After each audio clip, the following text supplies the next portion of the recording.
Episode 1 of Level Up Basic Series, Tent Setup and Types of Hydroponics.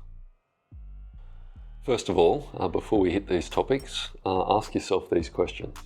Where is the grower going to be situated? Is power available nearby? Is there an existing ceiling fan or window nearby for exhaust or fresh air? And where is the nearest water source for your potential grow? If you pick a spot that is near these three things, then your setup will be much easier and your grow will be better off in the long run. Okay, basic tents. They're like from Amazon or AliExpress. These tents will generally only last one grow, if that. They tend to leak light pretty badly and the zippers can break pretty easily as well. They're normally only like a single seam or a really badly done double seam, so don't waste your money. Mid-range tents. Hydro shops, say manufacturer websites online. These are generally a way better option than the cheap end tents. They'll last a few years normally with proper maintenance. Okay, high-end tents. These are your best if your budget will allow.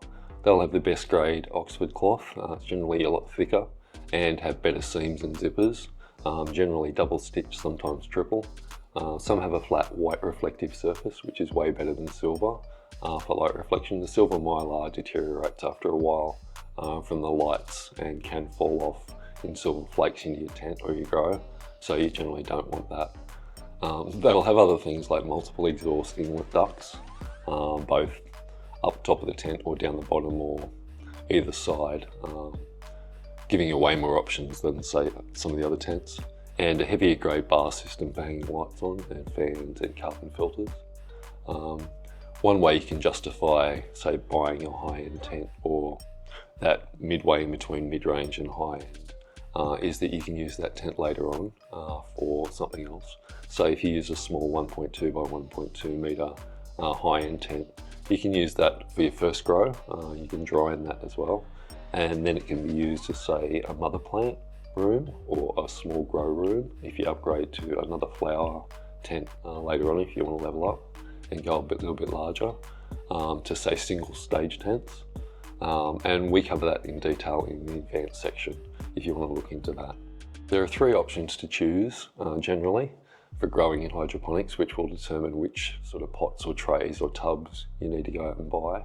Number one is using cocoa or cocoa coir or cocoa perlite mix.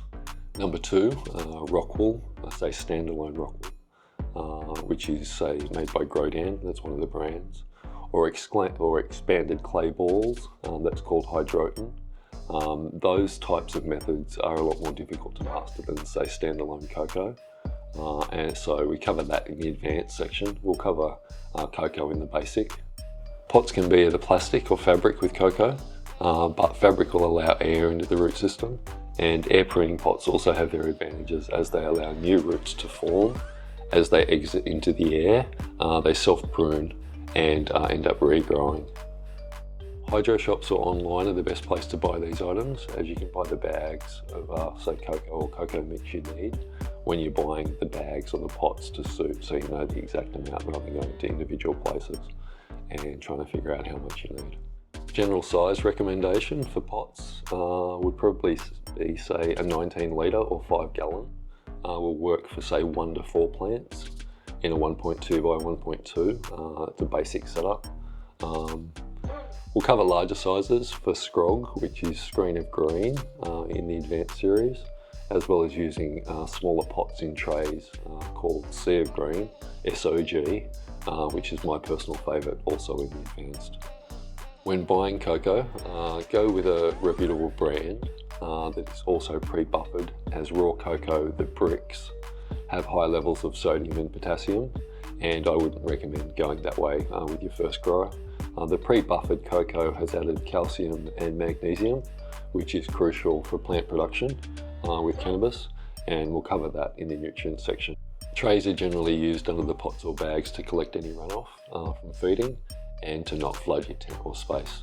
Most tents come with a little sort of sewn up inside floor piece, but they're generally not that waterproof, so you'd want to get some plastic tubs or trays to sit underneath your pots, just so you know that your tent space isn't going to flood when you feed. That's a basic tent setup with pots or bags and cocoa. So now we'll end this here and cover what lighting and HVAC, heating, ventilation and air conditioning items you'll need in episode 2. See you there. Thanks for watching.